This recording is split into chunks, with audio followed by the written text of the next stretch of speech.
Hey everybody, this is March 2022. Me and Brother Dean are going to be going over some of real estate news and give you some commentary along the way.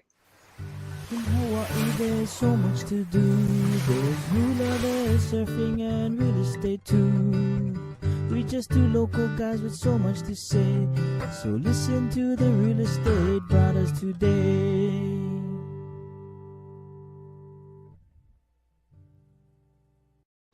And we try and keep these a little bit more interactive. So if you have any questions, feel free to put your comments below. One last announcement there. My book got released this past month. And if you guys want to check it out, The Journey to Simple Passive Cash Flow, Real Estate for the Working Professional. So why don't you go ahead, Dean, and take us away.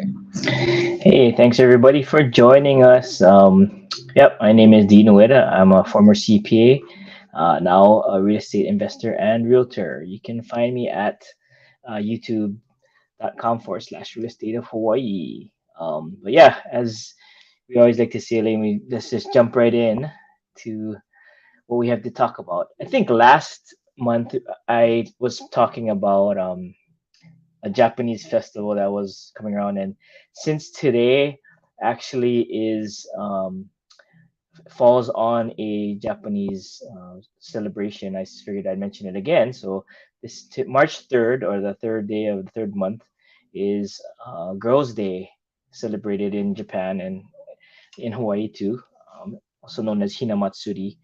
So it's actually a little backstory. I just wanted to be a little cultural. So it's a Shinto holiday in Japan, and it was actually originally known as the Peach Festival or the Momo no Sekku. So in Japan and here too, um, parents with daughters laying, buy dolls and they set them up in the home. A lot of times it's a, a, a boy and a girl, like a couple, said to be dressed in wedding garb, representing the Heian wedding, or even the emperor or empress of Japan. And so what you do is for Girls' Day, you set up these dolls that are you buy, and they're kind of like pricey too. If you go to like Don Quixote, you'll see them for sale, and they're not cheap, but you put them on display during the celebration. But you need to put them away very quickly because the the belief is that if you don't put it away quickly, meaning the day after March 3rd, your your daughter is going to take a long time to get married. So make sure you put those dolls away if you guys are doing that.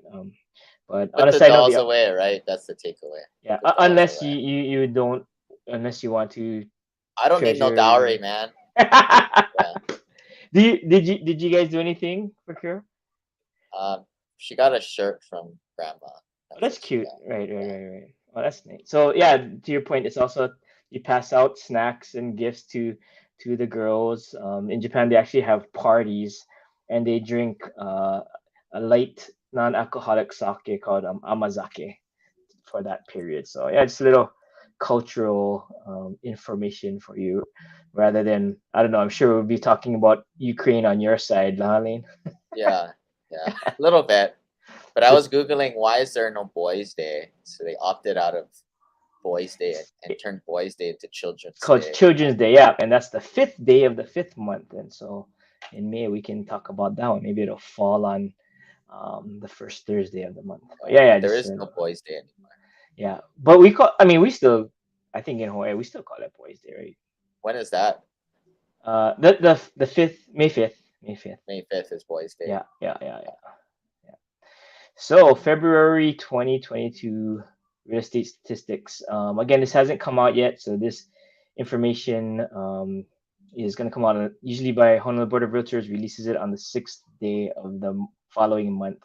But based on InfoSpark's source, it appears that we may have a new all-time record for single-family median price homes on Oahu, and looks like it's probably gonna be 1.138 about million for single family, which is a 26% increase from February 2021. Condo townhouses seem like they went gonna go down a little bit to 485, still up from prior year, but down from last month, which was we're in the low 500s. Yeah. Oh, we have a question. How to buy the book? Are you talking about this book, Mr. Lai? I'm just trying to make you jealous because mine is signed, I believe. Mine has autograph. Yeah, Lane. I got a special. I got a special. A special one. I mine got. I don't know if they can see it, but I put the link in the comments. But okay. So anyway, yeah. So it looks like single family is going up. Last month, if you recall, townhouses broke and condos broke a new record. So again, every month seems like one side is breaking records, right? that's And 26% over year, right? so it's from February, the same time last year, correct. So it jumped up 26% last year. And So I should Mr. go to Lai, Bigger Pockets calculator and to my analyzer and put 25%, right, to be conservative for my. right. No, you should put 20 just to be conservative. Yeah. Dean's joking, people. Yes, please. Yeah. But I mean, we to your point though, I mean, the appreciation we've been seeing in the last years from COVID alone have been pretty significant, right? And why is that? Right here, month supply of inventory. We see it for single family homes. Month supply of inventory is less than a month, which is down 36% from again same time prior year. And again, for condos, it's 1.6 months supply of inventory, which is down 53% from the same time prior year. So of course, simple supply and demand, right? The inventory is so gosh darn low. Rates are still at all-time lows, although they've been creeping up and down, up and down. But and that's, I mean, this oversimplified reason why our prices are just going off the wall, right? So, um, yeah, if you're on the buyer side or the seller side, it's a fun time for us realtors. So jumping into the next section, like the Honolulu Board of Realtors likes to every month, besides coming up with the information of the island, they also like to spotlight certain areas.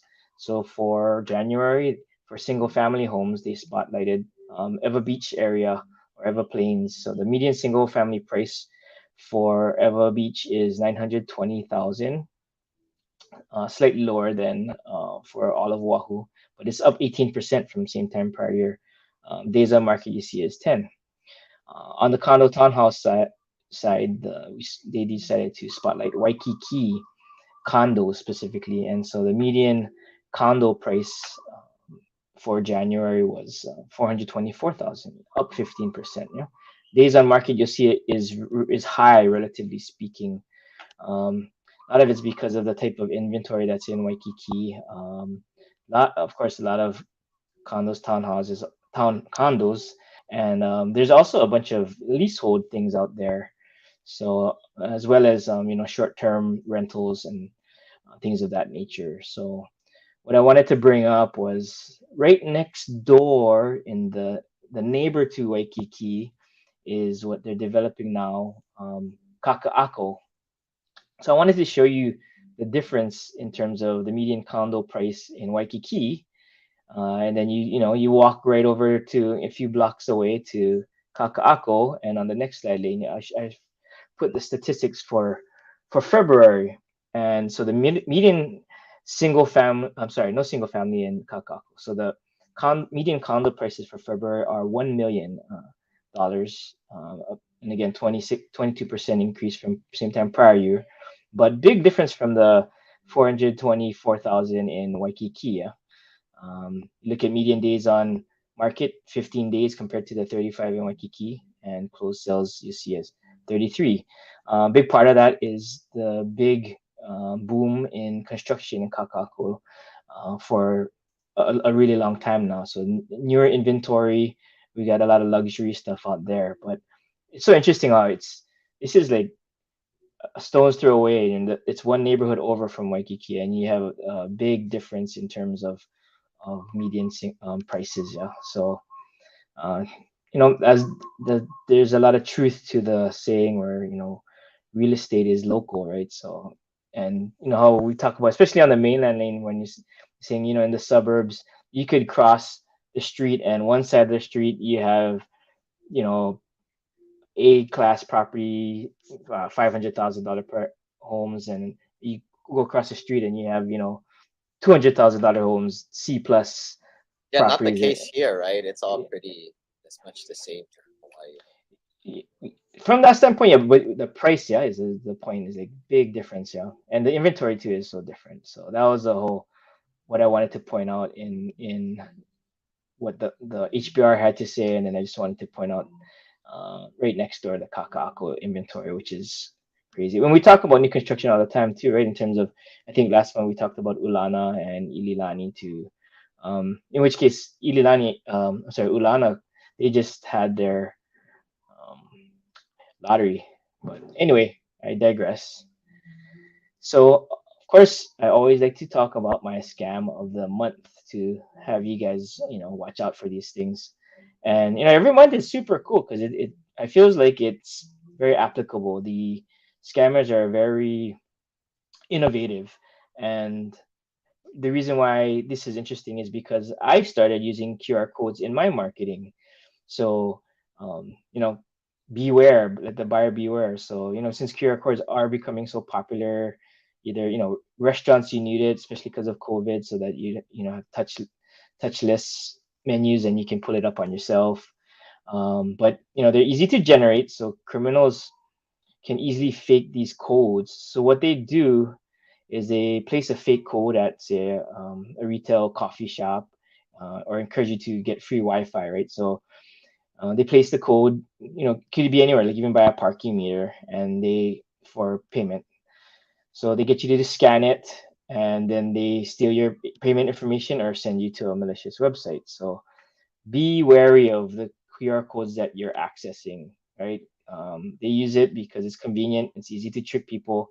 So think before you scan for sure, right? Be especially cautious if the QR codes don't have any labels on them, to explain what they're for, because they could easily, like I said, these cyber criminals are slipping them anywhere. And also, don't share payment information or personal details via QR codes. Instead, try to go directly to the website that you're looking for to make payments. So yeah, that's the scam of the month to be wary of, and share this with your parents and grandparents, because a lot of times the I don't know, I feel like our parents are trying to get, hip and really into this technology. So they're the ones especially that we need to watch out for, because they're oh yeah, oh, I got my new iPhone, I want to try these QR codes, or I want to try this. So it's always good to share these with your parents, or maybe even grandparents for some of you guys. So the last thing I wanted to talk about, Lane, is so escrows falling out. I always get this question from even from people in the industry, trying to get a pulse on things, and this has been asked for years, especially during this entire bull market for real estate. They're always asking, "Oh, are you seeing a lot of escrows falling out recently? I see um, inventory or things that went into contract. They're like all falling out, and then people are like, oh, is that is that a correction? You think, is that a sign of, a correction is coming? So I just kind of giggle when I always hear that, because you can pitch any story however you want, right, Lane? We both know it, especially, clickbait, or you're trying to get more people to view you on YouTube. I have a YouTube channel, so I see what others are doing. But it's interesting because I guess the premise for those questions is, is there more inventory popping up? So that's having buyers, back out so that they can move on to the next attractive thing. Um, I honestly don't think that that's the case, and it's never been for a while now. Um, we always talk about months of inventory in terms of the inventory on market. So if you look at that slide, and the how it's going down, down, down, right? It's it at this point in time, really doesn't show any sign of letting up. And so I can't see that when these escrows are falling out, that's the situation. Um, what I think it is, and I've seen it myself, both representing the seller on and as well as on the buyer side, is because this is a ultra sellers market or an ultra competitive market.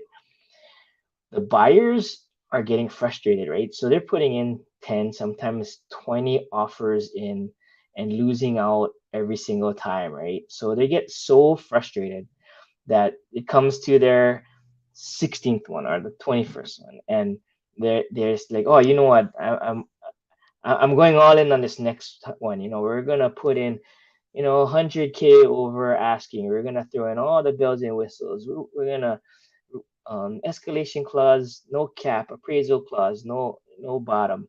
We're gonna pay for all the fees, and they just go all in. And it could be like a property that needs some repair, but that's okay because they really want it, right? So they finally win and they get into contract, and then they look at the place and they're like, oh wow, okay, we're Buyer's remorse, right? no, exactly. And then okay, now inspection time, and they bring in their inspector, but they also bring in their contractors. So then the contractors are giving them estimates of all these things that need to be repaired, and they really realize we just paid 50K or 100K over that last comp that closed, but that last comp was a turnkey renovated last year. This one is a fixer upper, so we're gonna put in another 150K. Now we're in overhead. We're paying maybe 200 over what this previous comp did, right? So then now they kind of, like you said, buyer's remorse. They kind of freak out. So then they use the J1 to back out. So I think more so that's the case than somewhat people saying it's a correction. And again, that's just my 2 cents. And because I've seen it both on my seller side where the seller then all of a sudden backs out, and I go okay, and not much of an explanation, and also see it on the buyer side too, because there it's just so challenging. So for the buyers, I mean, all I can recommend is, make sure you talk to your agent, and when you're putting in these offers, it's kind of like you kind of don't want to go for 20, and and the theory to me is that you don't throw everything against the wall, see what sticks. You should be the strategy should be set where, okay, you're gonna gun for a certain type of product that you want because of your financial situation. But sometimes people are limited by their financial situation. A lot of times they are. Other times, if not, then okay, you're trying to get a deal. So structure your offers accordingly. And in doing so, I think taking that more um, strategic approach, one, it gets a little bit more less of you're not putting in those 20 offers and getting 20 rejections, and two, you know putting in that effort and that strategy. I think it'll help statistically win more than just blindly throwing things in. But that's just what I think and what I try to do for my buyers. Yeah, that's a last thing I want to talk about because it's so interesting. I think when escrows follow, and we see it too, even if we're not searching it for it, because we get industry emails from escrow that are blasting, oh, back on the market, motivated sellers. So all of these, when some agents see that, it's like, oh wow, they fell out and they want to sell now. I mean, not they want to sell, but the sellers are like desperate. It sounds like because it's motivated sellers. So then it makes people think. But very interesting. So anyway, that's my 2 cents about It whenever could you just be, see I escrow. mean, that's a good point. That is a new thing in this kind of heavy buyer's market, but it could just be in a neutral market or even a buyer's market. It could just simply be there's something like wrong with the roof or foundation or something Right, that deal breaker. wasn't, Yeah. yeah, deal breaker that people Yep. backed out. But that's a Yep. hard thing, right? It could Right. be that and there's a stigma with the property, but Yeah. when people do that kind of chicken stuff, like it kind of messes up the seller's whole vibe. And I don't Yeah. know. There is a lot of emotion to it too. Yeah. To your point. So like on the seller side, that's our job to take the emotion out and make sure you have your ducks lined up in terms of whether it be a backup offer if the seller wants, or to have the next guy lined up to be into contract. Because sometimes if the market is moving up high, sometimes you don't want that backup offer, because if it comes back into it becomes available, after 20 days, the market could have changed again and actually went up more. So you got to really think about if you want to get a backup offer to so that the next first position can slip right in, or if that would be for the towards not disadvantageous for the seller. So yeah, it's fun. I mean, you can't just get the robos at Redfin to do it all for you and just tell you what to do. No. You can if you want to. I mean, Yeah. I don't discourage that. Whatever people want, right? I mean, Yeah. that's the thing. I Someone just said they fell out of escrow because of land court title issue. title. Oh, okay, yeah, yeah. See, so that's not uncommon either. Especially so in Hawaii we have dual recordation. So when if it's in both, it takes even longer to clean those issues up, for one. Two, if there's if there's an issue, sometimes you can't get title insurance, right? And other times you can get title insurance, but it's up to the buyer to say, okay, I'll take this property that has something stuck on it, but title the title company is telling me they can clear it, right? But for now, it's still gonna not be a clear title, but you'll get a title insurance, and the title company will honor that and defend it if you try to sell again. But then the question is, will the next buyer want that on if they can't clear it off? So all these different issues when there's either a lien still stuck in it or not. Actually, yeah, Ulana Award, I tried to delete that before you brought it on. That one, the lottery occurred already, and they're currently going through the selection process. So I have a client that we're gonna get to go down shortly and go through the selection process. So we're planning our strategy for these properties. What is the strategy? Like, what's the Well, see, it depends on the buyer, right? And so what these reserved housing units have is Oh, a this is the really restriction. confusing one, right? Where it's like Yes, the developer or the seller has some kapu on the upside, right? correct. Yeah, and the even more the other twist to that is every unit has a different restriction in terms of the number of years you can um, take. You're restricted to either sell or rent it out. So I believe it's 2, 5, or 10 years. So in the selection process, the strategy too would be one. Well, of course, general geography of where that property sits based on where you want to be located within the building, i.e., not next to the elevator or the trash chute, or close to the exit stairwell or whatnot. And two, because those restrictions are on it, the various restrictions, it can determine if depending on what your financial ability is also, because you may or may not qualify for the 2, the 5, or the 10, right? The 10 would be the 10-year restriction, 5-year, or the 2 year. So the 2-year restriction, I think you would is the least. So you'll have to have, in theory, I guess it would be less income, yeah. So the strategy be, okay, if you have you have options for all three, which one would you want? Probably the one with the least amount of restrictions, right? That expires after 2 years, right? So that's the kind of strategy, So people coupled are with the buying fact. it to rent it out. Then is that why No, they're you buying? cannot. I mean, so that those restrictions are to sell or to rent out for either, yeah, those years that I'm mentioning. It's it it's to either sell or rent out. You can't do that either of them within those time periods. Yeah. So that's the strategy in terms of it's a little complex, yeah, from that standpoint, and it depends on what the buyer is intending to do afterwards, I guess, after the restrictions are lifted. So most average people, they just want to hold on to it forever. So what would you do then? Then it comes down to price too. So to your point, those restrictions are out the door, so you don't have to even worry about that. Then you're just probably going to look at the geography of where it's located in the building, as well as, right, because you plan to live there forever, so you just want the one that makes most sense for your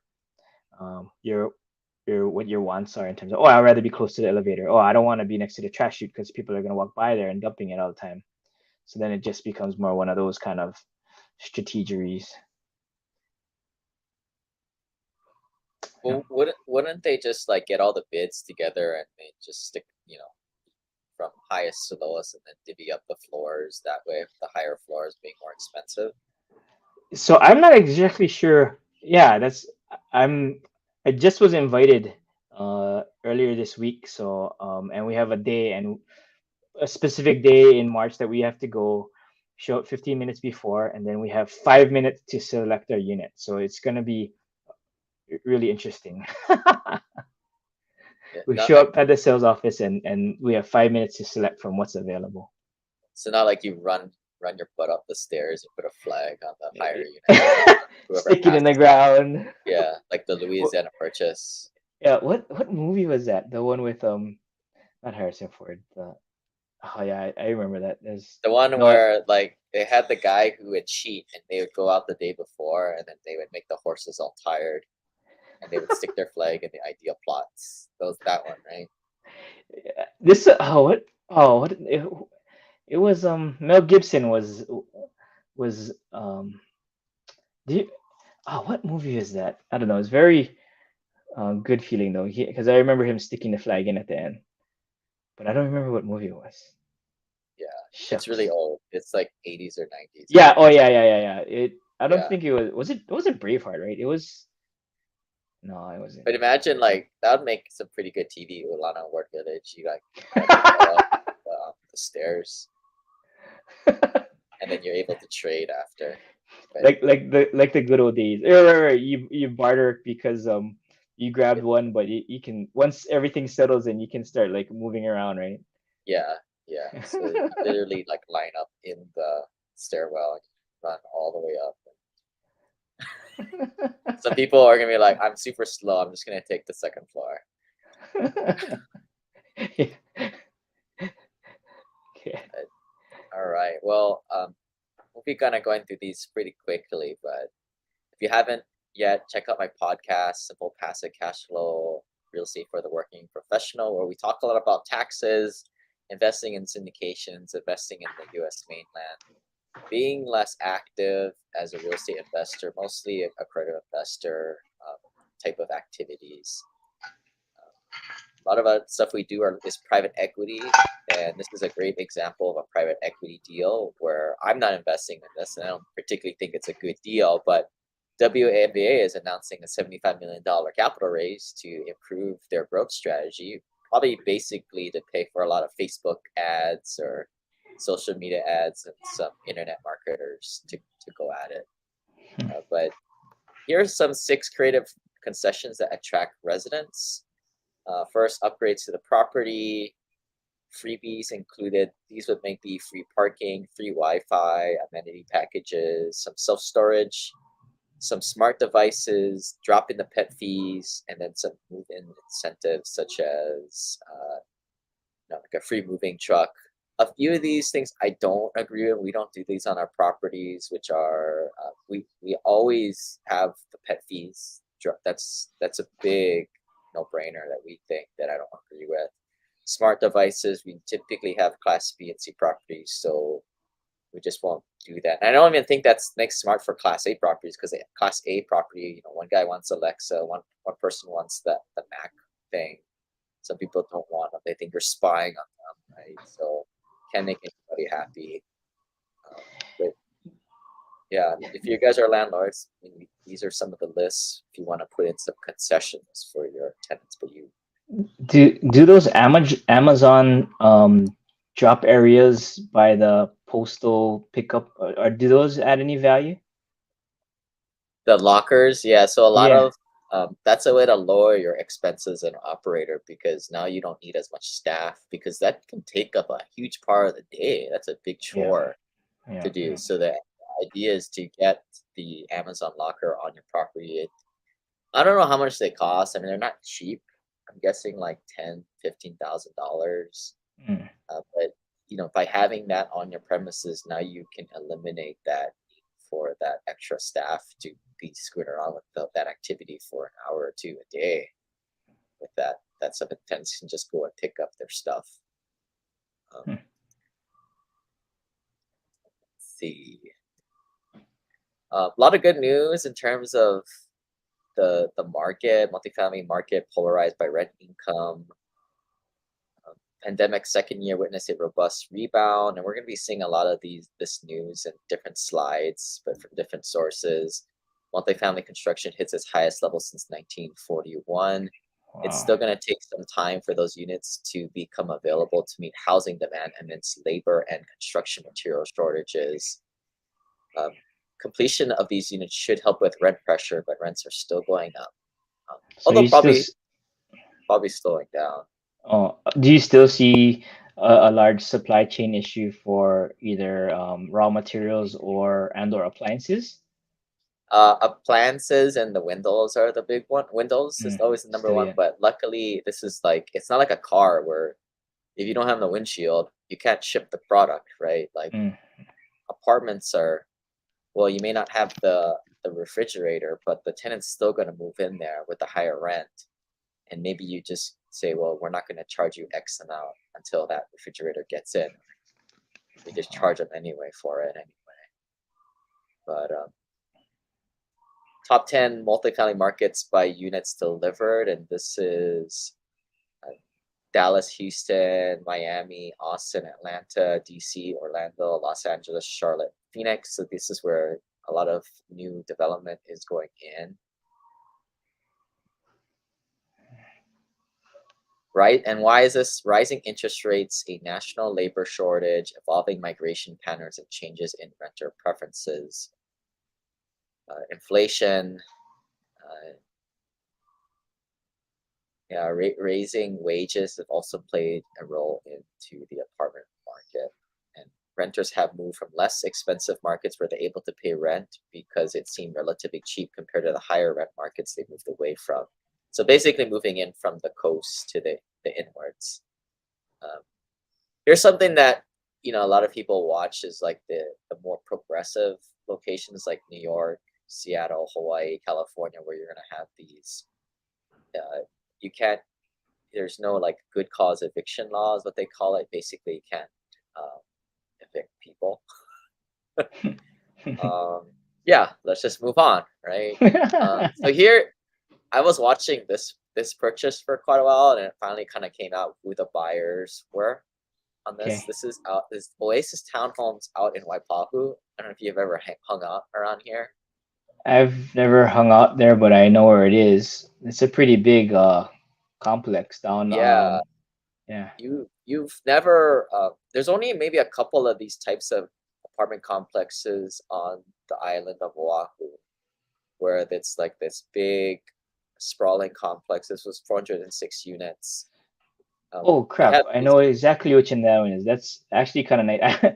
I have a rental right across the street, but Yeah, it's very well maintained though, compared to the other stuff inventory in Waipahu. I gotta tell you that. yeah. When I looked at the sales deck on this, the pictures look amazing. Yeah. They looked No, no. amazing, Yeah. but No, it is a really decent group of complexes, and it is one of the few that is it's like a gated community in that area. That's one of the few like legitimate gated community. yeah, Yeah. yeah. Like Dean's, I like your quote. I would use the same words, decent. Yeah, but not too many of these types of huge current complexes in Hawaii, but this is what you have all over the U.S. mainland. Yeah. Sometimes you'll have several of these all in one place right next to each other, like thousands of units. Yeah. My property manager has a running joke. He said, don't invest in any of the on any of the streets that have the word poo poo in it, because there's like poo Oh poo yeah, curry. yeah. I've heard that one too. I've heard that one too. Yeah, Yeah, the streets that start with P. yeah, because Yeah, it's like it's just poo poo, so don't do it. yeah, yeah. Invest in good areas, right? Yeah. Um, the crazy thing when I was looking through this deck, they have all like the brokers. They always like to um, overinflate things, right? Mhm. Showing the best, but they showed like median income Mm. of like Oh, was like I forgot exactly what it was, but it was kind of high. I was like, really? really? Yeah. Hmm. But then this is all like multiple families in one, right? Like I'm wondering if Right. that's how they measure that statistic. Oh, I get it. Like You're if right, you got right. 3 or 4 families all in one house, yeah, the median income should better be 120,000, a year. You get three generations that Yeah, are working, right? I Yeah. just don't know if that's how the stats are really kept, but it's the median income was super high. I thought I was like, whoa, but yeah, I mean I think it's funny. You see a lot of mainland investors every other month. They're like, I want to buy a short term rental in Hawaii. First of all, you can't do any short term rentals here, buddy. And if you're not from the island, it's going to be extremely hard for you to get anything done out here. And Yeah, no, yeah. I mean, it's hard.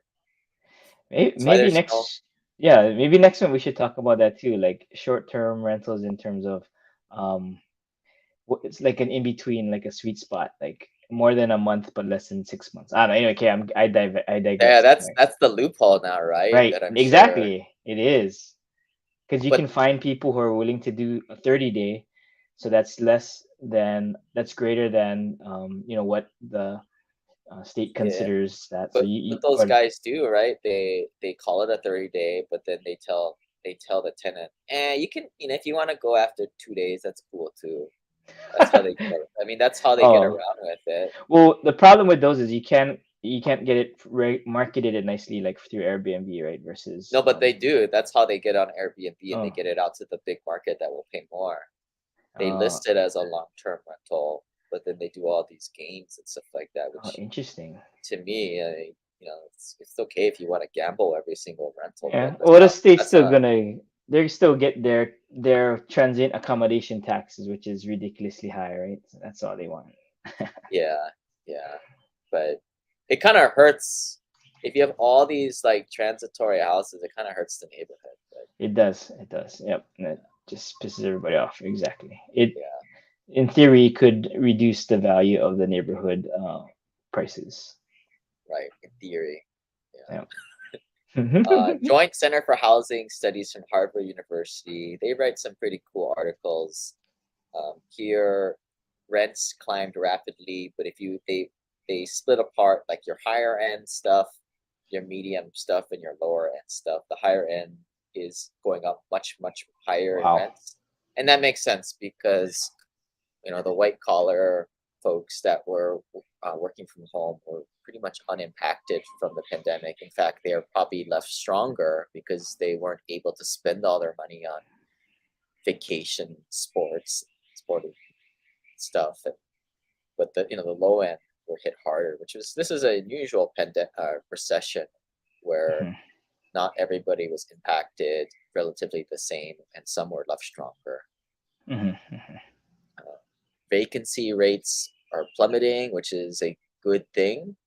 Um, it's inverse to occupancy. You want more occupancy, you want less vacancy, which means rents are going up, and that's ultimately also indicated by the absorption of your new rentals, and which is why more and more people are building more units to keep up with this pace. And that ultimately means higher prices. And what else here?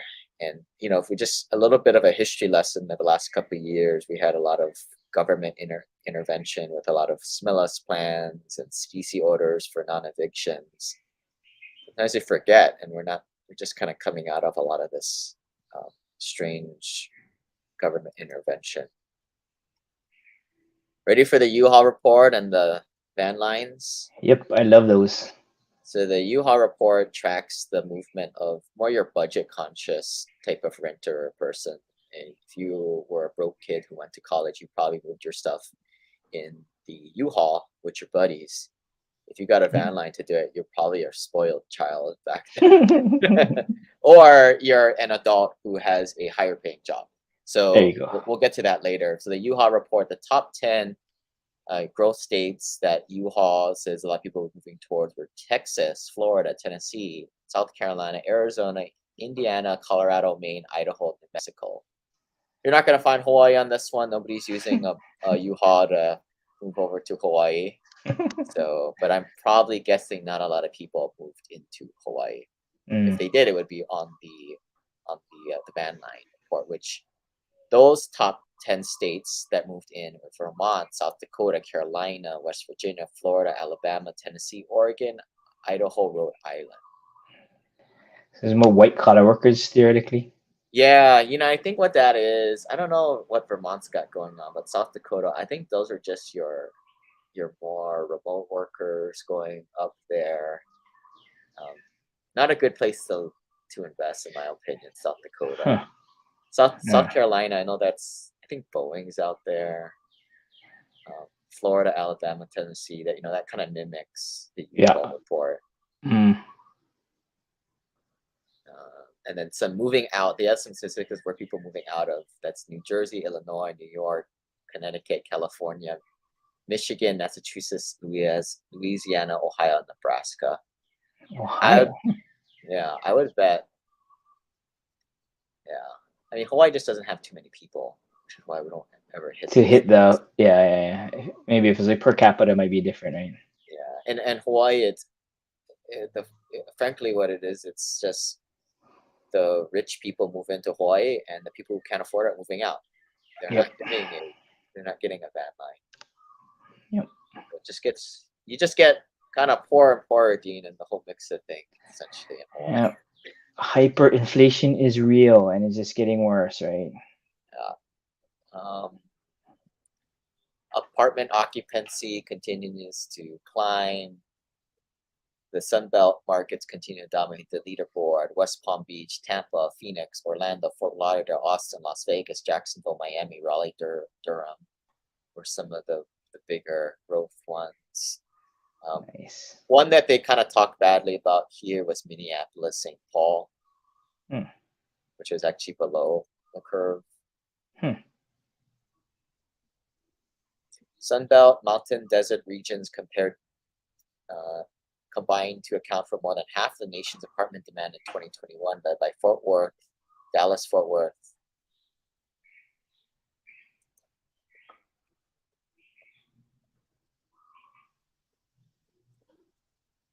Yeah, a lot of the stuff we've kind of talked about multiple times.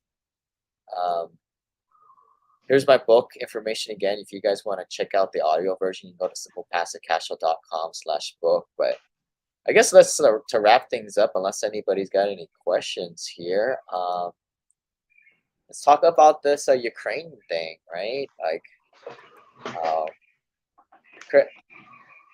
add in anything if I missed anything, Dean. But like my notes here, so I'm actually kind of excited. Well, I shouldn't say that, dude. I was I'm gonna say that I am. The word is I'm kind of fascinated. This is the first time in my lifetime that I'm seeing a war done by actually two legitimate militaries. Now, so you could probably say Ukraine's military isn't the greatest, but this is the first time you're seeing, like Desert Storm, all these like 9/11, all these wars. It's all like kind of minuscule armies, right? Like this is the first time you may have like nuclear warfare involved in the mix. So that's kind of interesting to me personally, and I don't know, I just watch a lot of social media stuff on this, and it seems like the Ukrainians are definitely winning that, and who knows what to believe, right? Like I think that's true. Good point. Russians are underperforming from what they thought, but good point. Yeah, to your point, it's like what is the media portraying? How are they portraying this war? Because I think the other day I was watching and they said, that underperformance where Russia sent in a whole bunch of troops and then they kind of all stalled and like literally stalled from the point of running out of resources and even like gasoline. So that they're like trying to figure out this supply chain issue or something, and it Yeah, sounds like not like it wasn't well planned. And then you have that whole NATO thing going on too, right? Where the neighboring countries, all NATO countries, and even like a push to try to see if you can get Ukraine part of NATO. And like you said, it's I'm very ignorant of this, and so it's very interesting to me too, from the standpoint of us looking in and being outsiders, and then you got the whole thing with the oligarchs of Russia getting like cut off because you're trying to squeeze them economically, right? And hopefully the oligarchs will pressure Putin to stop what they're doing, and all these super interesting things. yeah. And then And it seems like the Russian public aren't super on board with this thing. yeah, And then obviously all the celebrities are very against everything that's happening. yeah, Maybe for a PR thing, I guess. I mean, possibly, but possibly. all that aside, I mean, like I have things I wanted to kind of just, people haven't heard, like there's these heavier sanctions that are coming down the road. Russia got removed from SWIFT. It is kind of cool to see like larger companies kind of put a kaput and get involved, right? Like I'm hugely against corporatocracy and everything, where they have a lot of companies have a lot of power, but this is interesting and exciting to see them get involved, like them pulling Apple products in Russia, Even small IKEA, stuff. Yeah, like I saw Disney's not sending their most recent movie releases there too. Like even small stuff like that is like, to your point, Lane. It really messes with the morale of the overall population, right? And that this is more pressure on Putin to do something. Yeah, yeah. I mean, yeah, that's the narrative, right? Like we said, right. like you were saying earlier about like why did that property go out of contract? That's the narrative. Nobody ever knows the real story, True. but that seems to be like Putin's kind of painted as this character that is taking his country down a path that generally people don't want to go. Um, And yeah, yeah. Wasn't the Ukrainian president, wasn't he like a comedian in his past life or something? He yeah, I said mean, that. what I think is neat is like, man, that guy's like balls are like portrayed getting bigger and bigger every day, right? He's He seems like a cool guy. Yeah, when you see him on camera, he just looks stern. He has his, Yeah, he's a plain, G. He's like, yeah. I don't need no ride out, America. I just need some more bullets, right? That was his point. Yeah. Uh, Right. Definitely, And like, yeah, like, leadership, right? That seems like I don't never heard the guy talk, but like the way he's portrayed. And I guess that's what you probably need, right? Because people, I mean, I see these videos of like Ukrainians are building all these Molotov cocktails and getting banding together. Um, the one exciting thing that I do see of this is it seems like kind of the world is kind of banding together amongst a common enemy. yeah, Maybe that's kind I of was uniting. I was watching some news too that said there's volunteers coming from other countries like England, and they're volunteer soldiers that are showing up in like Kiev and in Ukraine, saying that they want to help fight because they don't believe what Russia's doing. So I think that's kind of cool. Yeah.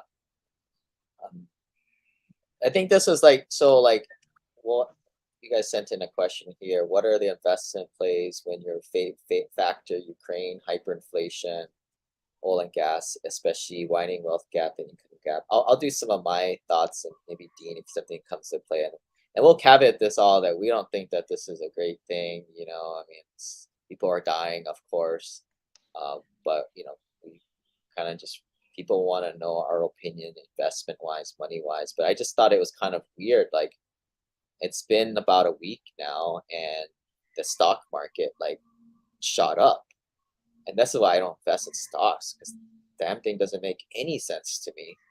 Um, they were going to prior to all this, they were saying that they were going to raise interest rates several times this year, which I always been saying that it's yeah, don't hold your breath when the government says anything. Um, Interest rates kind of stayed the same. Activity went down a little bit because we were kind of looking for loans ourselves.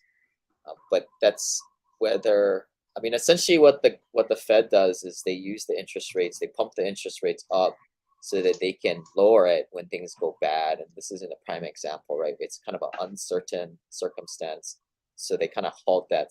What they want to do is they want to keep the markets consistent.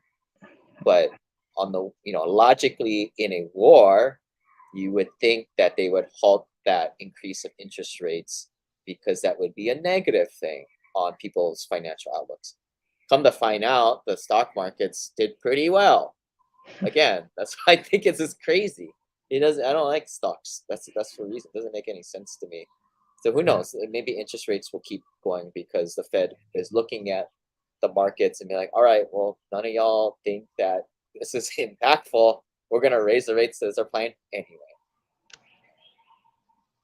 I don't know. You got anything? If not, I'll oil and gas. So Russia has a lot of oil play. Who was it? Germany's agreement to nix that Nord Stream 2 deal, which will mean higher energy prices to remain a problem in Germany and Europe. Something they tried to fix with all that renewable energy thing. That ultimately means that America, as I understand, America, the Middle East, Russia are the big oil guys in the world. America has, as of not too long ago, has now emerged as having a lot of oil, despite what we were taught in elementary school. Is that because the invention of fracking and shale? I think that's part of it, but I think they just found a lot more deposits too. I don't know. Don't quote me on that, but I'm in an oil and gas deal, and I was kind of like, well, that sounds good to me, because the oil and gas deals are very predicated on the oil and gas price, which is why I don't really like to invest in it because it's speculative. I just did it to lose money on taxes, essentially. Yeah. So for me, like, I guess my take on Mr. Manlapaz's question is, what kind of investment plays do I think are good? So I mean, to me, the key is like that hyperinflation, right? And to your point, Lane, I'm not too heavily involved in the stock market or follow it. I am in it a little bit, but and I don't want to go so far to say it's rigged or anything by any means, but I still like, I'm gonna stick to more on the real estate front because I feel like, you can leverage smart, and I like smart leverage. And from the standpoint of, in terms of real estate, right, we get in theory, we get the tax benefit, we get the appreciation, and the leverage is key, because if we're leveraging it and there's appreciation, that just multiplies your appreciation on your investment. And when you're using debt, the beauty of it during a hyperinflationary period is it's a leverage against debt, because against inflation, because the dollar is becoming worth less, right? So you don't want to have it in the bank, because in the bank, what you own it is worth less. But if you have it as in terms of a loan, your loan is now worth less, right? So it's a great inflation hedge to be in real estate, I think, especially if with the prices going up and you're leveraging. So I still like those plays in whatever form you want to, right? If rather buy and hold or syndications too, right? So I love that. How long is this thing gonna last? I mean, like a few weeks more, or like I just don't. That part I have no clue. These Yeah. types of things. Yeah, because can you see a powerhouse tapping out so quickly? That doesn't make sense. You know what I mean? Yeah, I mean, I changed my mind, right? I mean, it's like Vietnam. I was not around for Vietnam, but Right. that was the narrative told to our generation, was that the public didn't want to be in there, and eventually kind of won out. But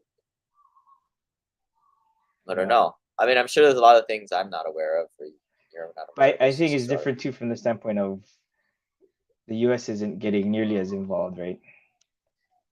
Yeah. Well, they're saying that it was kind of like I forget which French commander that they told Hitler was going to like invade, and then they they told this one commander, and they kind of painted Biden as the same way, because like you look at the old videos, Biden said if Russia ever goes into Ukraine, it's all at war, but obviously it's not the case. It's an empty promise. Yeah.